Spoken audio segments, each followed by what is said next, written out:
personajes como son. Las dos caras de la moneda. Con Galia Tonela. Muy buenas noches. Hoy me complace presentar a una persona morelense que ha hecho toda su carrera aquí. He estudiado empezado desde juez, abogado, estudiando en la Universidad de Morelos, pero ha llegado a uno de los puestos que todo aspirante a abogado o ha soñado a ser magistrado de este tribunal, y está aquí Guillermo Arroyo Cruz. Muchísimas gracias, Guillermo, por haber aceptado, porque sabemos que tu agenda es extremadamente complicada y con tantos asuntos que hay hoy en el tribunal, pues has de estar cargadísimo de trabajo. Galia, muy buenas noches. Primero que nada, agradecerte la invitación. Para mí es muy valioso poder estar en tu programa. Para mí es muy valioso poder tener contacto con tu auditorio a través de esta entrevista, porque es una manera en la que nosotros podemos decirle al grueso de la población qué hacemos, qué estamos haciendo en las oficinas donde trabajamos. Pero además de eso, decirles también quiénes somos, cómo nos formamos, cómo crecimos, cómo llegamos al lugar donde estamos. ¿Sí? Gracias, Galia. ¿Y cómo decides? Primero, ¿por qué te gustan las leyes? Mira, ya de muy niño me gustaba ser muy analítico. En aquellos años, te recordarás, solamente teníamos canales de televisión abierta. Y en la televisión abierta solamente había 2 grandes canales. Totalmente. ¿Sí? Entonces, en esos canales la programación era también muy corta. Así que o veías una serie o veías noticias. Así que desde muy niño a mí me interesó mucho ver las noticias. Y entonces me fui involucrando en estos análisis que hacía en aquellos años don Jacobo Zabludowski. De verdad, un personaje del periodismo mexicano. Es toda una escuela. Yo lo amé, además de un gran comensal, Bueno, amigo de mi padre, sí. don Pepe Guindi. Aquí comía. Bueno, don Jacobo quería mucho a Morelos y a Cuernavaca, pero bueno, eso yo lo supe después. Pero a mí me emocionaba ver cómo daba las noticias don Jacobo. Y me fui involucrando en esos temas de política, en temas jurídicos. Me fueron llamando la atención poco a poco. Así es que cuando llegó el momento de decidir qué sería de mi vida, en algún principio pensé en ser arquitecto. Y después algo me atrajo de la Facultad de Derecho, que dije, voy a la Facultad de Derecho. Vamos a probar la Facultad de Derecho. Y quedé fascinado, quedé encantado. Déjame decirte que yo soy hijo de la escuela pública, soy hijo de la educación pública toda mi vida. Entonces yo quedé fascinado cuando llegué a la Facultad de Derecho. Y cuando ya eres abogado o eres incipiente abogado, estás dando tus primeros pasos por los tribunales, empiezas a ilusionarte y empiezas a soñar en proyectos de vida. Y entonces yo empecé a ilusionarme en el servicio público. Tuve una gran fortuna que marcó mi vida en términos profesionales. Se hizo una convocatoria ya por el año de 1994. Hasta esa fecha, los jueces eran designados por el presidente del Tribunal Superior de Justicia o incluso por el gobernador. Y cada 6 años, los jueces presentaban su renuncia y decidía ya el nuevo presidente o el nuevo gobernador si se quedaban, si los recontrataban, o se acababa ya el sexenio y junto con él el trabajo en el juzgado, ¿no? En aquel año, en el 94, por primera vez en la historia, se hace una convocatoria para ser juez por examen de oposición.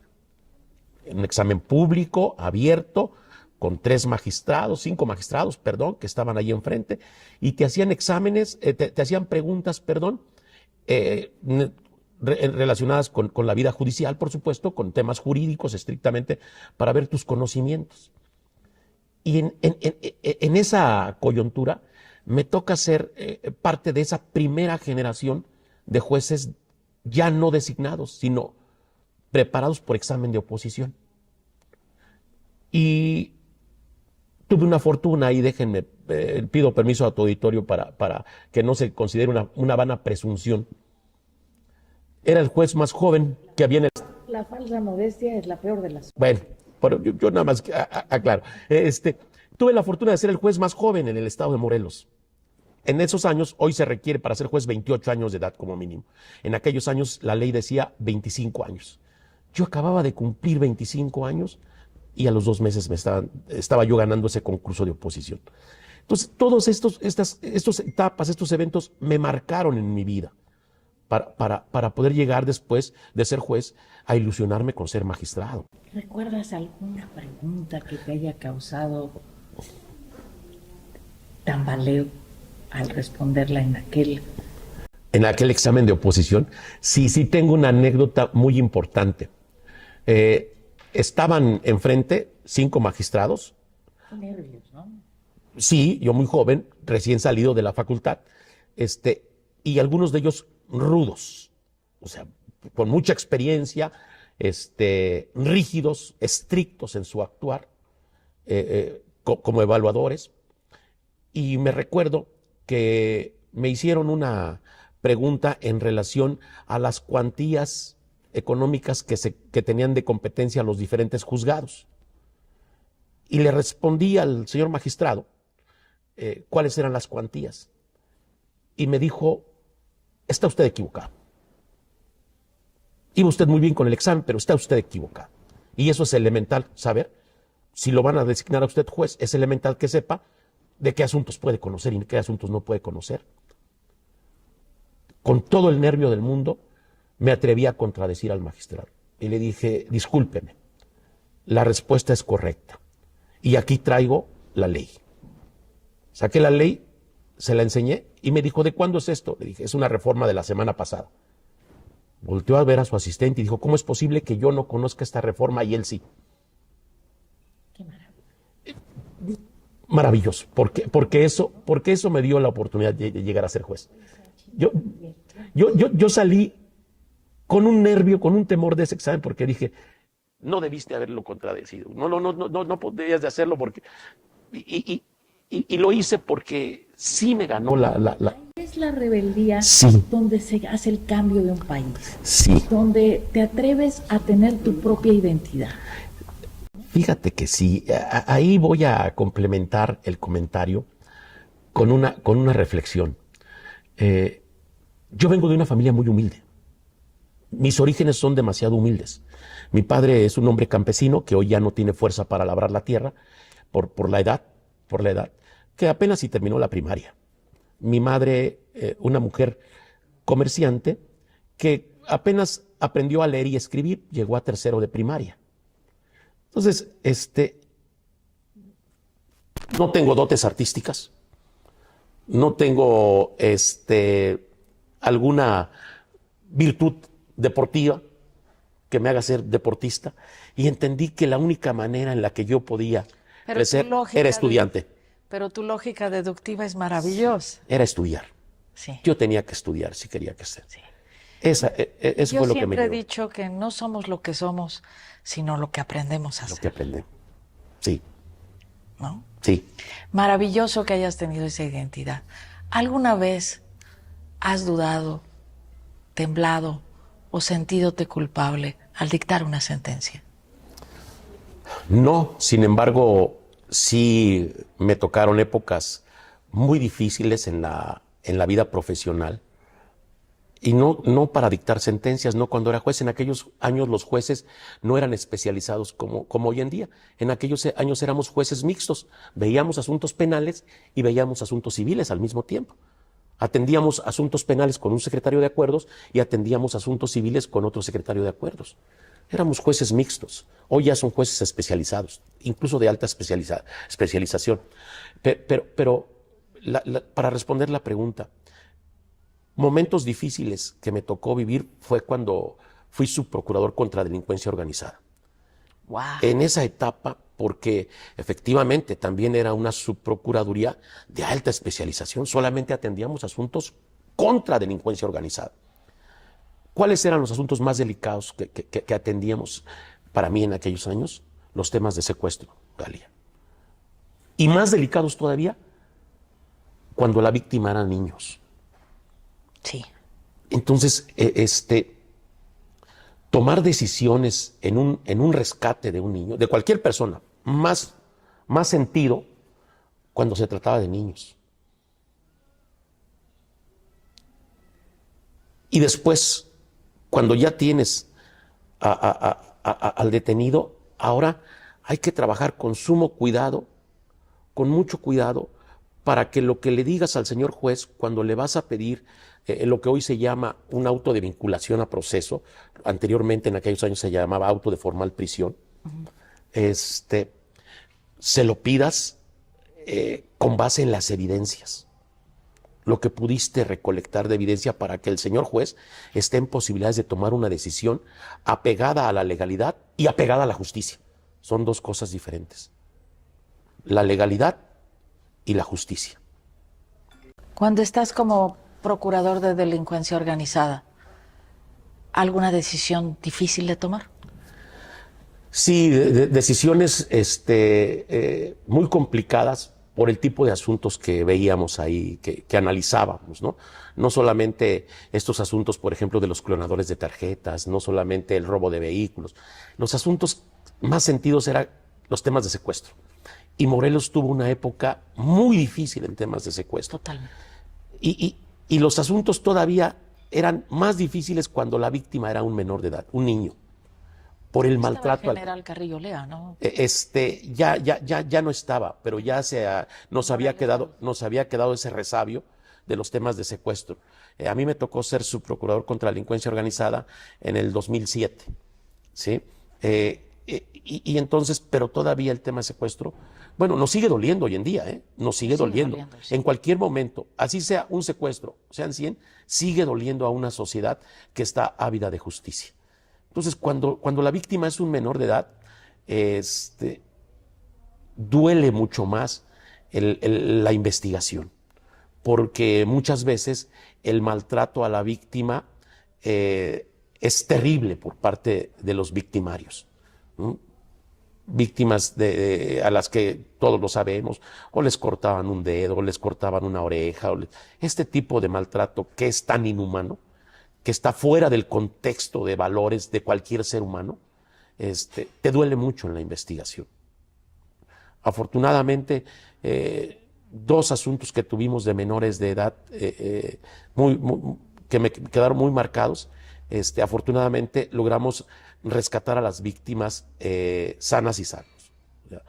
Claro. Eso es una gran satisfacción. Sí, claro.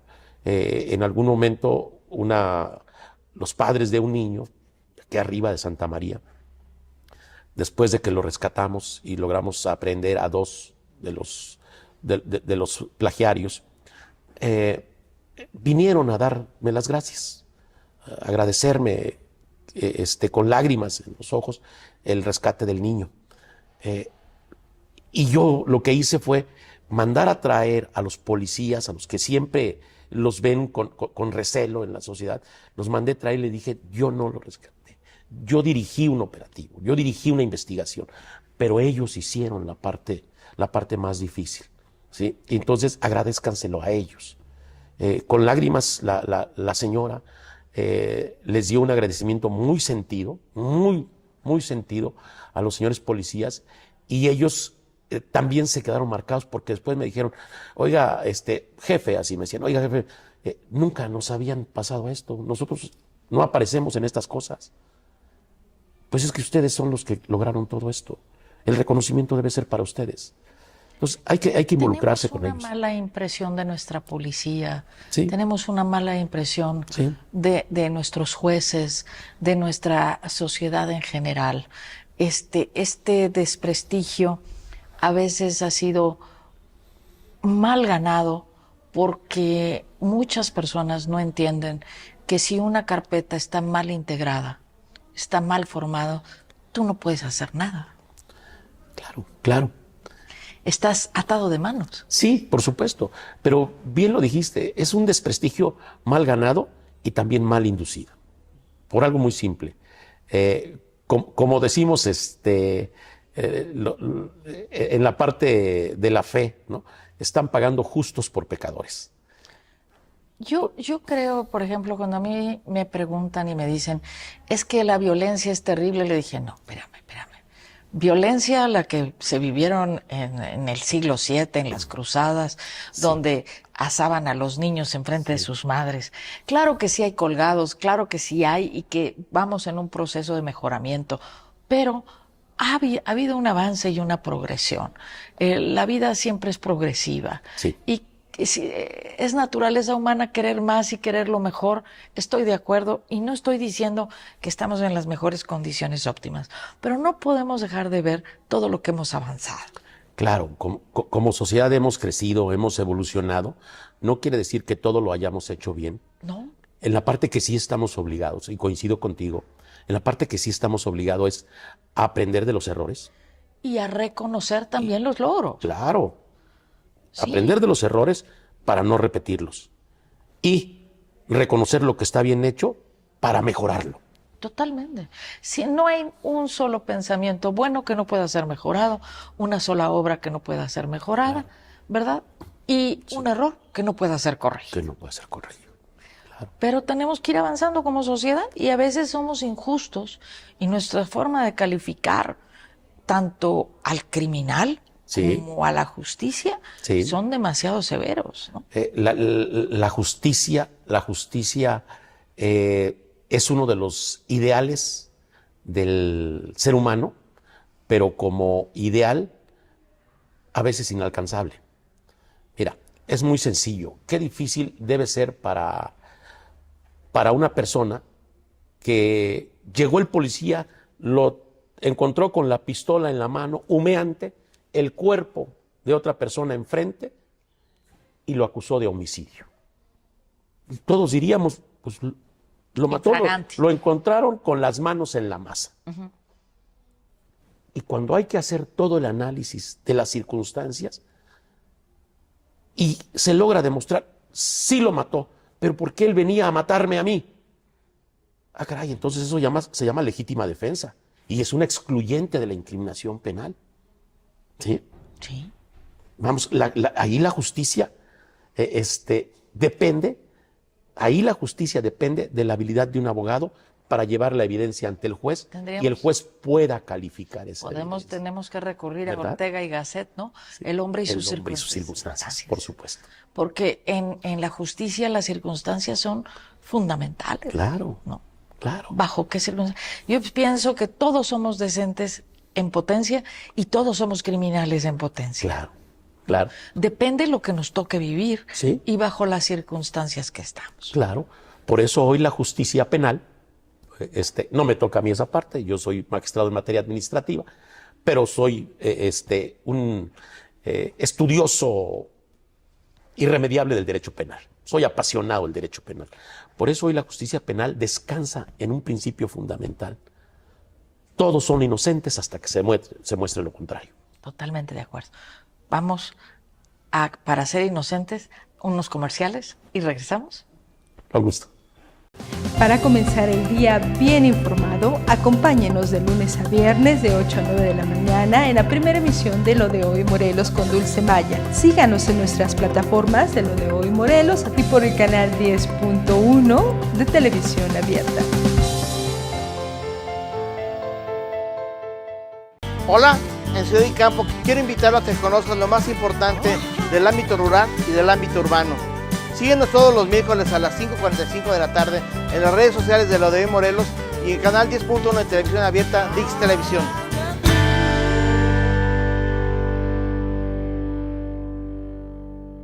Bienvenido a tu programa La Danza de la Vida. Queremos invitarte a que escuches grandes personalidades de la cultura mexicanas de talla nacional e internacional. Todos los domingos a las 7 de la noche en Lo de Hoy Morelos y Dix Televisión. Hola, ¿qué tal? Invitándote a tu programa Despertando con Claudia Ponce, donde hablaremos de temas muy interesantes para nuestro crecimiento personal. Además de noticias, recetas, consejos, música y mucho más. Síguenos en nuestras redes sociales en Lo de Hoy Morelos y Dix Televisión. Te esperamos. Todo tiene un motivo, todo tiene un porqué. muchas personas que no conocemos el trasfondo. Aquí, en Las Dos Caras de la Moneda, descubriremos verdaderamente quiénes son los políticos, qué lo incitó, cuáles fueron sus verdaderos motivos. No hay nadie totalmente bueno ni totalmente malo. Los seres sociales y culturales que componen nuestro estado, incluso México o el mundo. No te lo pierdas en Lo de Hoy Morelos y en ViX Televisión. Bienvenidos a Intimando con Nanda. Yo soy Nanda Rocha, soy life coach. En este programa van a conocer a tus famosos favoritos y su otro lado, su rutina, sus hábitos, cómo llevan su vida en su intimidad. Hola. 6, 7, 4, 5, 6, 7, 8. No se lo pierdan. Lo más relevante de la información local y también del acontecer de la vida diaria lo vas a encontrar aquí. Síguenos a través de nuestras redes sociales de Lo de Hoy Morelos en nuestra segunda emisión de 2 a 3 de la tarde y la tercera de 8 a 9 de la noche. Por supuesto, también en el canal Televisión Abierta 10.1 ViX Televisión.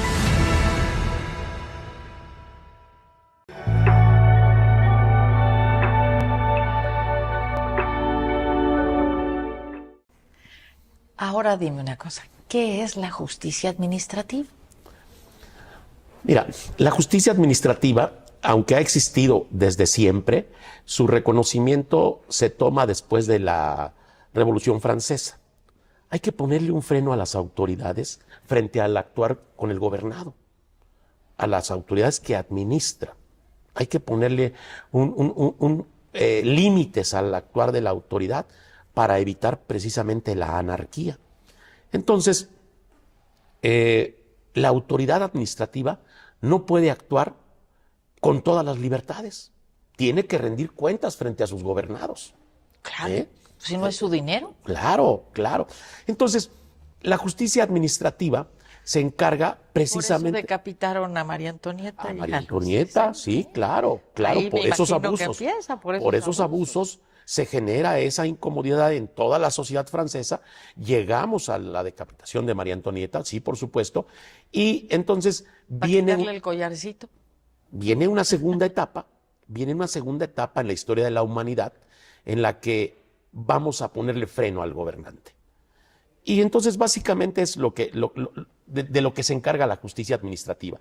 Nosotros como tribunal somos muy joven, somos un tribunal de escasos 30 años en el estado de Morelos. Insisto, no quiere decir que no hubiese antes algunas otras maneras de ir acotando el actuar de la autoridad. Pero hoy en día somos un tribunal de legalidad. Es decir, podemos ver desde una simple acta de infracción, una multa de infracción, cuando el gobernador dice, oiga, yo estaba estacionado correctamente o yo no me pasé el semáforo y el policía, de manera arbitraria, me hizo la infracción. Viene con nosotros, valoramos si esa acta de infracción es legal o está revestida de ilegalidad. Si es ilegal, ordenamos que le devuelvan lo que pagó de infracción al gobernado. O bien, que le devuelvan su vehículo si se lo quitaron. O bien, que ya no le cobren si es que no ha pagado la infracción. ¿Sí? Si es ilegal. Pero bueno, digamos que eso es una pequeña parte. Traslada esto ahora a una licitación millonaria de obra pública. Viene una de las empresas que participó y nos dice, oiga, la licitación está con truco, ¿eh? La licitación estuvo con dados cargados. Viene a impugnar el resultado de esa licitación y nosotros vamos a ver si esa licitación cumplió con todos los requisitos de legalidad o no. Vamos, más allá, tenemos un abanico de competencia muy amplio. En los temas de los cuerpos de seguridad pública. Los cuerpos de seguridad pública no tienen una relación laboral con el gobierno, tienen una relación administrativa. Estoy hablando de peritos, estoy hablando de policías, de cualquier nivel de policía, estoy hablando de ministerios públicos. Vamos a pensar que despiden a un ministerio público viene, en lugar de ir al tribunal laboral, viene con nosotros y me dicen, me despidieron injustificadamente. Y además no me pagaron toda esta serie de prestaciones. Como su relación no es laboral, sino de carácter administrativo, porque así lo dice la ley, bueno, nosotros atendemos ese asunto. Pero voy a otra parte, ahora un poco más humana. Un policía que es caído en el cumplimiento del deber, tiene un enfrentamiento con delincuentes y desafortunadamente lo matan. Y él era el único sustento de esa familia. Viene la viuda y nos dice, señor magistrado, señores magistrados, vengo a reclamar las prestaciones de mi esposo que cayó en cumplimiento del deber, pero vengo en representación también de dos menores niños, de 2 menores hijos. En lo que decidimos si su reclamo es cierto, es legal o no lo es, nosotros tenemos que juzgar ese asunto con perspectiva favorable al menor, cuidar el interés superior del menor. Y lo primero que hacemos es decirle al gobierno, le das una parte de subsistencia y le garantizas subsistencia a esos niños. El 30% de lo que ganaba, el 50%, el 40% de lo que ganaba el señor se lo sigues pagando mientras decidimos. ¿Qué estamos haciendo ahí? Cuidando el interés superior de esos menores. No los podemos dejar sin sustento. Pero lo mismo ocurriría si se trata de un adulto mayor. La señora dice, pues yo era mi único sustento mi marido y yo ya tengo 65 años. Hay que cuidar con perspectiva de atención al adulto mayor. Hay que juzgar también con perspectiva de género. Es común, no nos espantemos. Viene la esposa de ese policía caído a reclamar prestaciones como viuda y de pronto nos viene otra señora y dice, es que también vivía conmigo y tengo un niño. Y viene la concubina y entonces... ¿Y se puede proteger a las dos? Claro que hay que proteger a las dos. ¡Ay, qué maravilla! Claro que hay que proteger a las dos. Se llama perspectiva de género. Y le vamos a ordenar a quien deba pagar esa pensión en lo futuro que se las reparta. Y si hay niños, que le reparta a los niños también. Oye, qué maravilla. Sí. Yo no sabía que era tan interesante la parte administrativa. No. Es maravillosa. Estoy fascinada. Y yo también de estar contigo. Ay, qué divino. De verdad, es una maravilla. Sí. Porque la parte administrativa muchas veces no la tomamos en cuenta y es importantísima porque, pues valga la redundancia, es la lana. Es el origen de casi todos los problemas. Sí, una parte, ¿no? La mayor parte pudiéramos pensar en dinero, pero también son proyectos de vida. Porque yo te insisto, si corren a un policía, a un ministerio público, a un perito que ya llevaba ahí 20 años trabajando y nos dicen, me corrieron injustificadamente y están truncando el proyecto de vida que yo tenía aquí. Y están truncando un proyecto de vida, de calidad de vida que yo le estaba dando a mis hijos. Bueno, entonces vamos a valorar todo esto en condiciones humanas para ver si ese policía lo corrieron ilegalmente, a ese ministerio público lo dieron de baja ilegalmente, para respetarle esos derechos. Porque los políticos no nos quedan a deber, nos vendemos barato. Sí. Tenemos que aprender a vendernos caro, a escoger lo que queremos, a saber exigir nuestros derechos y a vivir en una sociedad mucho más igualitaria. Muchas gracias por haberme acompañado en estas dos caras de la moneda y conocer la otra cara del Tribunal Administrativo, que fue interesantísimo para mí, que ni siquiera sabía que existía. Muchísimas gracias. Gracias a ti, Galia, por dejarnos llegar a todos los hogares de tu auditorio y que nos conozcan. A mí me daría mucho gusto que conocieran a mis compañeros magistrados también. Sí. Será un placer tenerlos. Llegamos a Channel One de Los Ángeles, a Canal 10 de Televisión Local de Morelos y, por supuesto, Lo de Hoy Morelos en versión escrita, que siempre estamos tratando de ser una aportación de un granito de arena para ser mejores el día de mañana. Coincido contigo. Gracias. Muchas gracias. Buenas noches. Nos vemos la próxima semana en un interesante programa. Gracias.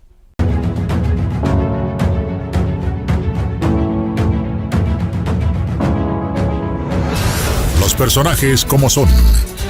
Las dos caras de la moneda. Con Galia Tonela.